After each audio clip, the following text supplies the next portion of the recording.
अब देखिए, Iran Israel युद्ध के बाद दुनिया भर में तेल पर एक बड़ा संकट मंडराने लगा है। श्रीलंका से लेकर बांग्लादेश तक पेट्रोल पंपों पर लोगों की लंबी लंबी कतार लग गई है। लेकिन सबसे ज्यादा बुरे हालात अगर कहीं पर हैं तो वो पाकिस्तान है, जहां पहले तो पाकिस्तान सरकार ने पेट्रोल डीजल की कीमतें बढ़ा दी।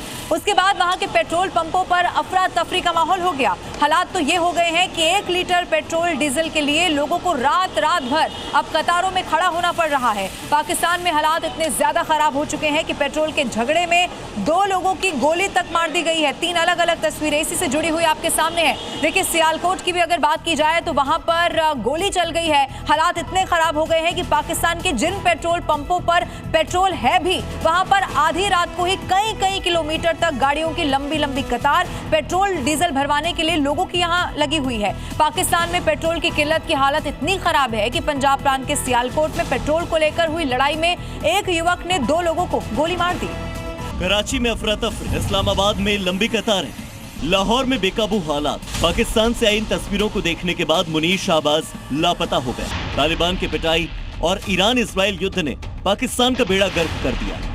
पेट्रोल डीजल के लिए पंपों पर लंबी कतारें लगी। इस्लामाबाद से मुल्तान तक अफरा तफरी मची है। 1 लीटर तेल के लिए 10 घंटों का इंतजार। पेट्रोल पंप के बाहर सिर्फ और सिर्फ लंबी लाइनें। पेट्रोल डीजल पर बड़ी बड़ी डींगे हाँकने वाला पाकिस्तान 2 दिन में ही अपनी असली हैसियत में आ गया। हालात हाथ से निकलने लगे तो पहले लोगों को वर्क फ्रॉम होम करने की नसीहत दी गई। उससे भी काम न चला तो स्कूल बंद कर दिए और फिर धीरे से अमेरिका का पिट्ठू बनकर शाहबाज सरकार ने अपनी ही आवाम पर पेट्रोल बॉम्ब फोड़ दिया, जिसका नतीजा यह हुआ कि पेट्रोल पंपों पर भीड़ का रेला निकल आया। पाकिस्तान के लोगों का कहना है कि अभी तो जंग शुरू हुई है और अगर ये लंबी चल गई तो लोगों के घरों में चूल्हे भी बुझ जाएंगे, पेट्रोल डीजल भी खत्म हो जाएगा, तो फिर गाड़ियां कैसे चलेंगी। एक रिपोर्ट में दावा किया गया कि पाकिस्तान में महज 15 दिनों का ही एलपीजी का स्टॉक बचा है और 25 दिन का ऑयल स्टॉक। बावजूद इसके अभी से ही पाकिस्तान में पेट्रोल डीजल को लेकर कोहराम मच गया। पाकिस्तानी हुक्मरान अवाम से कितना ही झूठ बोलें, लेकिन तस्वीरें झूठ नहीं बोलती।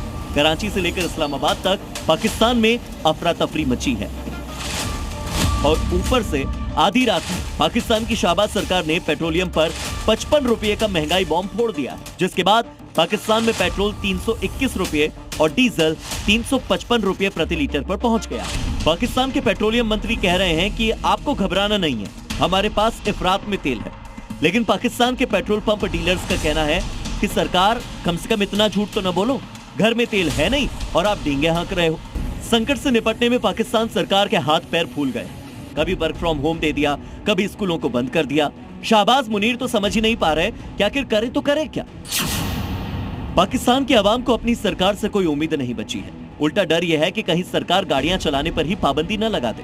पाकिस्तान में हालात आउट ऑफ कंट्रोल हो गए हैं। कई पेट्रोल पंप पर ताले लटक गए हैं। सरकार लाख दावे करे कि हमारे पास तेल का भंडार है, लेकिन पेट्रोल पंप पर हालात जो दिख रहे हैं वो आउट ऑफ कंट्रोल ही है। मुल्तान से मुजफ्फरगढ़ तक आवाम परेशान नजर आ रही है, लेकिन शाहबाज सरकार सो रही है। लोग ये पूछ रहे हैं कि आखिर इस हालात के बीच में गवर्नमेंट कहां चली गई। पाकिस्तान के तेल टैंकर खाली हो चुके हैं। ऊपर से शाहबाज सरकार लोगों को धमका रही है कि अगर तेल का स्टॉक किया तो सख्त से सख्त सजा दी जाएगी। इसी बीच शाहबाज के लिए एक बुरी खबर कतर से भी आ गई। कतर सरकार ने साफ कर दिया कि वो पाकिस्तान को एलएनजी की सप्लाई नहीं करेगा, यानी अब चूल्हे बुझने की नौबत भी आ चुकी है। दरअसल दुनिया का करीब 20% कच्चा तेल हॉर्मुज स्ट्रेट के रास्ते ही गुजरता है और अगर ये रास्ता ईरान नहीं खोलता तो पाकिस्तान के लोग सिर्फ तेल के लिए नहीं बल्कि खाने के लिए भी तरस जाएंगे। ब्यूरो रिपोर्ट, जी मीडिया।